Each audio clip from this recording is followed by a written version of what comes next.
अगर मैं स्पेस में जाऊं, स्पेस में पृथ्वी के बाहर, और किसी ऑब्जेक्ट को ऐसे छोटा सा टच कर दूं तो वो चलने लगेगा। अब वो चलने लगेगा तो उसे कोई रोकने वाला है? कोई नहीं है। तो अगर एक बार कोई वो ऑब्जेक्ट चलने लगा और उस पर कोई फोर्स ना लगे तो वो चलता ही रहेगा। ये है फर्स्ट नियम। और अगर कोई रुका हुआ है तो वो हमेशा रुका ही रहेगा। पृथ्वी पर एक बार कोई ऑब्जेक्ट चलता है तो रुक जाता है क्योंकि कई सारी फोर्स लगती हैं। ग्रेविटी लगती है, घर्षण लगता है, हवा रोक देती है। बात समझ में आ रही है? तो पृथ्वी पर न्यूटन का नियम नहीं समझ पाओगे। न्यूटन का नियम समझना है तो स्पेस में जाओ। स्पेस में किसी ऑब्जेक्ट को रख दो, रखा ही रहेगा। स्पेस में किसी ऑब्जेक्ट को चला दो, चलता रहेगा लाइफ टाइम तक। ये न्यूटन का नियम।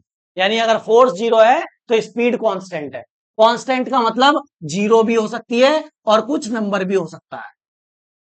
अगर स्पीड जीरो है तो मैं कहूंगा रेस्ट में, और अगर कुछ नंबर है तो कहूंगा मोशन। स्पीड है कुछ तो मोशन, और स्पीड नहीं है तो रेस्ट। कब होगा ऐसा? जब फोर्स क्या हो? जीरो। ये है फर्स्ट नियम।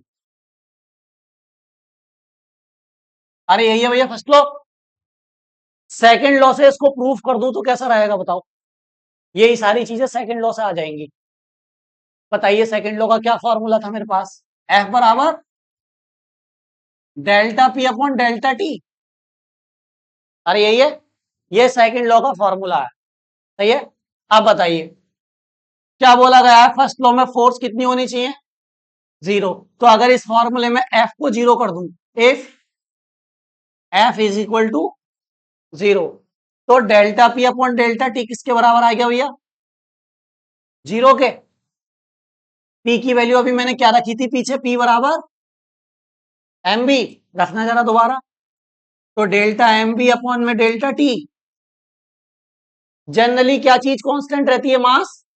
ऑब्जेक्ट का मास थोड़ी बदलता है, वो तो रॉकेट के केस में बदला था खाली, फ्यूल जलने की वजह से। ना तो मास तो फिक्स रहता है ना। भाई कोई 5 किलो का ऑब्जेक्ट है, इसको आपने फोर्स लगाई है, इधर चला गया, तो अब 10 किलो का हो जाएगा क्या? अभी भी तो 5 का ही रहेगा। तो मास कांस्टेंट है। तो एम को मैं कहां ले सकता हूं? बाहर। तो delta B upon delta T बराबर जीरो। अरे सही है। बताइए ये जीरो में गया, क्या बचा? डेल्टा बी अपॉन बराबर, ये जीरो में गया नीचे वाला, तो क्या है? डेल्टा बी बराबर, यानी ये क्या है? स्पीड में चेंज कितना आ रहा है? जीरो। स्पीड में चेंज जीरो मतलब स्पीड चेंज ही नहीं हो रही। आवाज गई?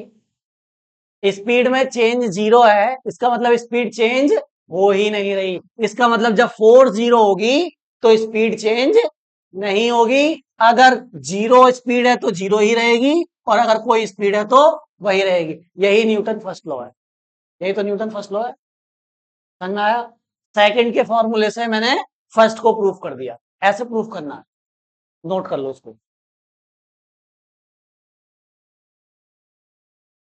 जो दो हमने नियम पढ़े हैं उनसे भी आसान है तीसरा वाला। और तीन ही नियम है मोशन के बस। ठीक है। एक चौथा नियम भी है न्यूटन का, लेकिन वो ग्रेविटी का है। उसको आप आगे आने वाले चैप्टरों में पढ़ेंगे, 6 या 7 चैप्टर में। ठीक है। अब इधर देखिए। तीसरा नियम क्या है समझिए। न्यूटन ने एक चीज और ऑब्जर्व करी। पहली चीज तो ये ऑब्जर्व करी थी कि कोई चीज रखी है तो रखी रहेगी, चल रही है तो चलती रहेगी। ये न्यूटन का पहला नियम।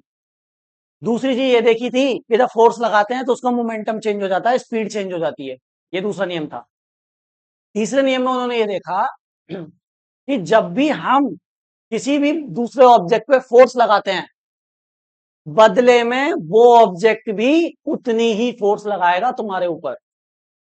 जैसे मैं अगर दीवार पे घुसा मारूं बहुत तेजी से, तो मेरे हाथ में भी चोट लगेगी, क्योंकि जितनी फोर्स से मैंने दीवार में मारा उतनी फोर्स से दीवार ने मेरे हाथ पे भी हिट किया। वरना अगर एक ही तरफ से फोर्स लग रही होती तो मुझे चोट नहीं लगती। मुझे चोट क्यों लगी? क्योंकि दीवार ने भी अपोजिट उतना फोर्स दिया। यानी जब हम किसी भी ऑब्जेक्ट पे एक फोर्स लगाते हैं, कुछ भी, 5 न्यूटन 10 न्यूटन, बदले में वो ऑब्जेक्ट भी हमारे ऊपर फोर्स लगाएगा उतना ही जितना आपने लगाया है। अदले का बदला है भैया, अदले का बदला है। बात समझ में आ रही है? किसी के गाल पे बहुत तेजी से मारोगे तो चोट हाथ पे भी लगेगी। हाँ, ये बात अलग है कि यहाँ की स्किन पे इतना ज्यादा दर्द महसूस नहीं होता, गाल पे ज्यादा होता है। तो वो कहेगा मेरे फोर्स ज्यादा लगी नहीं। तो अगर किसी के मार दो तो उससे कह दो भाई ये अदले का बदला हो चुका है, जितनी फोर्स मैंने लगाई है तेरे, उतनी फोर्स तेरे गाल ने मेरे हाथ पे लगाई है, फोर्स तो बराबर है। साइंस के हिसाब से तो लड़ाई हुई नहीं, मैटर सॉल्व है। ठीक है। अरे बात समझ में आ गई। तो ये है न्यूटन का तीसरा, और बिल्कुल सही बात है ये। देखो मैं इसके कुछ एग्जांपल देता हूँ डेली लाइफ के, या मैं पहले एक काम करता हूँ इसको लिखवा देता हूँ फिर एग्जांपल बताओ। लिखिए, न्यूटन के तीसरे नियम के अनुसार न्यूटन के न्यूटन के तीसरे नियम के अनुसार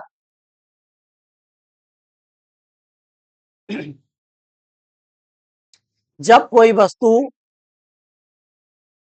जब कोई वस्तु किसी दूसरी वस्तु पर जब कोई वस्तु किसी दूसरी वस्तु पर बल लगाती है किसी दूसरी वस्तु पर बल लगाती है तो तो दूसरी वस्तु भी तो दूसरी वस्तु भी पहली वस्तु पर तो दूसरी वस्तु भी पहली वस्तु पर उतना ही बल लगाती है। ऐसे लिखो, उतना ही विपरीत दिशा में बल लगाती है। दूसरी वस्तु भी पहली वस्तु पर उतना ही विपरीत दिशा में बल लगाती है। डायरेक्शन अपोजिट हो जाएगा, विपरीत दिशा में बल लगाती है। बात समझ में आ गई। इंग्लिश में लिखें, according to Newton third law according to Newton third law according to Newton third law हाँ, if if an object if an object exert a force if an object exert a force on other object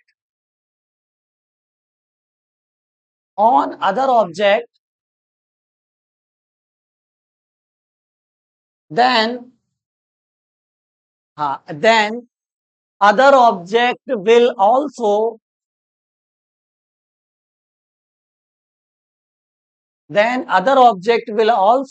exert same force in opposite direction देखिए, अब सुनिए मेरी बात को, एक minute सुन लो जरा। जो पहला ऑब्जेक्ट फोर्स लगाएगा जो स्टार्ट करेगा मैटर, जिसने थप्पड़ मारा, उसको हम कहेंगे एक्शन। क्या कहेंगे? एक्शन। यानी पहले क्या होगा? एक्शन होगा पहले, यानी पहले फोर्स लगाई जाएगी, बदले में उसका क्या होगा? रिएक्शन। क्या होगा उसका बदले में? रिएक्शन। यानी एवरी एक्शन, हर एक action has equal and opposite reaction. हर क्रिया की एक समान और विपरीत प्रतिक्रिया होती है। आप क्रिया करोगे तो प्रतिक्रिया जरूर होगी। बात समझ में आ रही है? यानी आप जितना भी एक्शन करोगे, बदले में उतना क्या मिलेगा? रिएक्शन। एक्शन रिएक्शन समझ में आया? पहले क्या होगा, फिर बाद में क्या होगा उसका? रिएक्शन। और जितना एक्शन होगा, एक्शन मीन्स फोर्स, जितना फोर्स लगाओगे आप, उतना ही आपको रिएक्शन फोर्स मिलेगा। लेकिन शर्त यह है, एक्शन एक बॉडी पे लगेगा, रिएक्शन दूसरी बॉडी पे लगेगा। मैं दीवार पे मार रहा हूं तो मैंने दीवार पे एक्शन किया, दीवार ने मेरे मारा तो दीवार ने मुझ पे रिएक्शन किया। एक्शन रिएक्शन दोनों अलग अलग बॉडी पे होंगे। बात समझ आ रही है? एक्शन रिएक्शन दोनों अलग अलग बॉडी पे हो रहे हैं, तभी न्यूटन थर्ड लॉ लगेगा, अदरवाइज नहीं लगता है। तो न्यूटन थर्ड लॉ कब लगेगा? जब एक बॉडी पे एक्शन होगा और दूसरी बॉडी पे रिएक्शन होगा। अगर एक ही बॉडी पे एक्शन और रिएक्शन दोनों हो गए तो वहां न्यूटन थर्ड लॉ नहीं लग रहा है। ऐसे भी केस में पढ़ाऊंगा जहां एक बॉडी पे दो फोर्स लग रहे होंगे, लेकिन वहां फिर न्यूटन थर्ड लॉ नहीं है। न्यूटन थर्ड लॉ कब लगेगा? जब एक्शन एक बॉडी पे होगा और रिएक्शन दूसरी बॉडी पे होगा।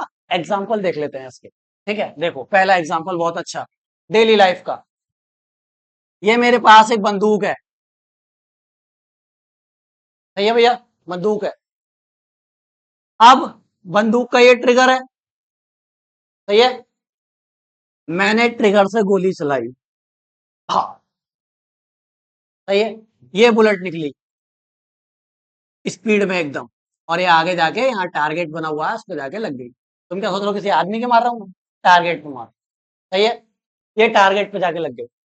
अब बताइए, जब आप बंदूक से गोली चलाते हैं, हालांकि आपने तो नहीं चलाई होगी, मैंने चलाई है कई बार, तो जब, हाँ मैंने कई बार चलाई, जाओ कहाँ को, जब बंदूक से गोली चलाते हैं, अरे देखा तो होगा पिक्चर में, तो पीछे की तरफ फोर्स लगती है, लगती है नहीं लगती है? पीछे की तरफ फोर्स लगती है। वो बात अलग है कि आप उसको कंट्रोल कर लेते हो, ठीक है। जितनी बड़ी बंदूक होगी, जितनी मोटी गोली निकलेगी उसमें से, उतनी ज्यादा पीछे की तरफ फोर्स लगेगी। ये फोर्स क्यों लगी? जब आपने ट्रिगर दबाया तो आपने बुलेट के ऊपर क्या किया? एक्शन। बुलेट के ऊपर आपने फोर्स लगाई, फिर बुलेट भी इस गन के ऊपर क्या लगाएगी? और जितनी फोर्स से बुलेट निकली थी, उतनी फोर्स से बुलेट इस पिस्टल के ऊपर भी क्या लगाएगी? फोर्स। और पिस्टल को किसने पकड़ा हुआ है? आपने। तो आपके ऊपर फोर्स लगेगी। बात समझ में आ गई? तो यहां एक्शन किस पे हुआ? एक्शन किस पे हुआ? बुलेट पे। और रिएक्शन किस पे हुआ? गन पे, बंदूक पे। बात समझ में आ गई? एक्शन रिएक्शन पेयर बन गए, न्यूटन थर्ड लॉ लग गया, यहां थर्ड लॉ लगा। बात समझ में आ गई? लिखो एग्जांपल वन, नोट कर लो, ऐसे करके डायग्राम से समझ लिया करो, बस थ्योरी ज्यादा मत लिखो। एक और बताता हूं मैं, फिर बताना आप। देखो, बलून देखा, बलून, उसमें गैस भरी हुई है, मान लेते हैं हवा भरी हुई है, और मैंने उसको बांधा नहीं है, बस पकड़े हुआ हूं।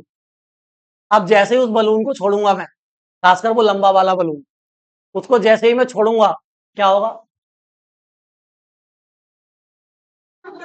ऐसे करके उड़ेगा, उड़ेगा नहीं उड़ेगा? तो वो कैसे उड़ रहा है बताओ? क्योंकि उसका मैकेनिज्म बिल्कुल वैसा ही है जैसे रॉकेट का होता है, बिल्कुल रॉकेट वाला मैकेनिज्म है। होता क्या है उसमें, जैसे मान लेते हैं ये बलून है, सही है, ये बलून है मान लेते हैं, बड़ा कुछ बलून। तो अब जैसे ही इसको छोड़ूंगा मैं, फोर्स से क्या निकलेंगी बताओ? गैसेस। ये जो हवा इसके अंदर भरी हुई थी, वो एक फोर्स लगाते हुए निकलेगी, ठीक है। यानी ये जो हुआ, पहले क्या हुआ, ये गैसेस पे एक्शन, और फिर उसका बलून के ऊपर क्या हुआ, ऊपर की तरफ रिएक्शन। अब बताइए, एक्शन किस पे हुआ है? हवा पे, गैस पे। रिएक्शन किस पे हुआ है? बलून पे। तो बलून उड़ा ऊपर।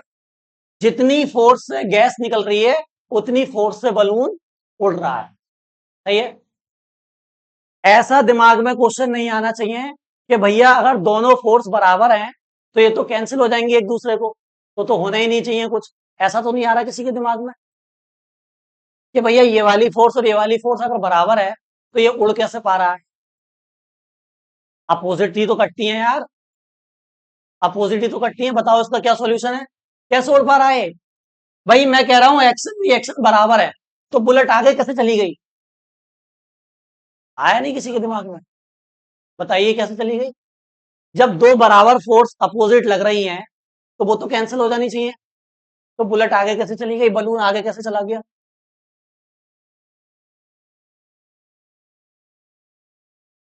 उल्टी डायरेक्शन में ही तो कटती हैं, सेम डायरेक्शन में तो और तेज चला जाता वो। बताओ जल्दी बताओ, इसका क्या आंसर है? अरे तुम बताओगे यार इसका आंसर। फिर तो न्यूटन थर्ड लॉ ही बेकार हो गया इस हिसाब से, तो बेकार है। वो तब कैंसिल होती हैं, एक्शन रिएक्शन मतलब दो फोर्स तब कैंसिल होती हैं जब एक ही ऑब्जेक्ट में हो। ये मास है 5 किलो का, इसको इधर से खींच रहे हैं 5 न्यूटन से, इधर से खींच रहे हैं 5 न्यूटन से, किधर जाएगा? इधर से भी खींच रहा हूं मैं, उधर से भी खींच रहा हूं, कहीं जाएगा? ये कैंसिल होंगी, क्योंकि ये दोनों फोर्स इसी पर हैं, एक ही ऑब्जेक्ट। ये एक्शन किस पे हो रहा है और रिएक्शन किस पे हो रहा है? तो अलग अलग ऑब्जेक्ट होगा ही नहीं होगा, तो वो अपनी फोर्स से भागेगा, वो अपनी फोर्स से भागेगा। ये एक्शन किस पे हो रहा है? गैस पे। ये रिएक्शन किस पे हो रहा है? तो वो बलून अपनी फोर्स से भागेगा, गैस अपनी फोर्स से भागेगा। तो एक्स अपोजिट फोर्स तब कैंसिल होती हैं जब ऑब्जेक्ट एक ही हो। अलग अलग ऑब्जेक्ट पे फोर्स लग रही है तो कैंसिल नहीं होगी, सिंपल सा लॉजिक है। ठीक है, ये वाला डायग्राम भी बना लो बलून वाला। ये लग रहा है ना बलून, लिख लेना यहाँ पे बलून, कभी पता ना कुछ और समझ लो। कभी लॉ, इसमें आपको कुछ नहीं करना, बस ये बताना है कि न्यूटन थर्ड लॉ लग रहा है या नहीं लग रहा। सही है, देखो ये एक टेबल है, ध्यान से सुनना तभी बता पाओगे। ये एक टेबल है,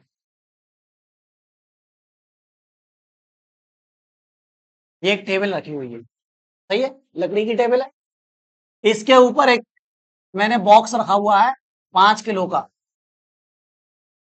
टेबल के ऊपर एक 5 किलो का बॉक्स रखा हुआ है, सही है। ये बॉक्स जो 5 किलो का है, इसको ग्रेविटी खींच रही होगी नीचे। अर्थ जो होती है वो सब चीज को नीचे खींचती है, तो ग्रेविटेशनल फोर्स लग रही है नीचे। लेकिन ये नीचे आ रहा है क्या? तो इसको कौन बचा रहा है? टेबल बचा रही है। और मैंने बताया था टेबल एक फोर्स लगाती है जिसको नॉर्मल रिएक्शन कहते हैं, वो इसको ग्रेविटी से बचाती है, तभी तो नहीं गिर रहा नीचे ये। तो इस पे ऐसे ऊपर की तरफ लग रही है नॉर्मल रिएक्शन फोर्स होती है, और ये दोनों फोर्स बिल्कुल बराबर होंगी, तभी तो ये ऑब्जेक्ट नहीं गिर रहा। तो मुझे बताइए यहां न्यूटन का थर्ड लॉ लग रहा है या नहीं लग रहा?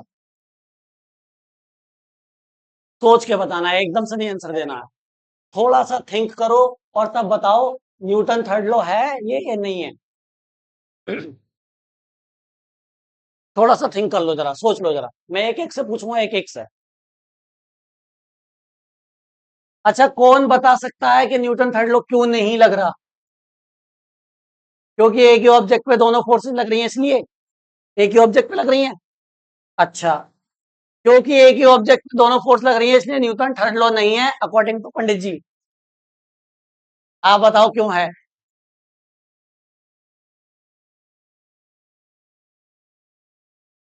जो फोर्स बॉक्स पे लग रही है, कौन सी वाली?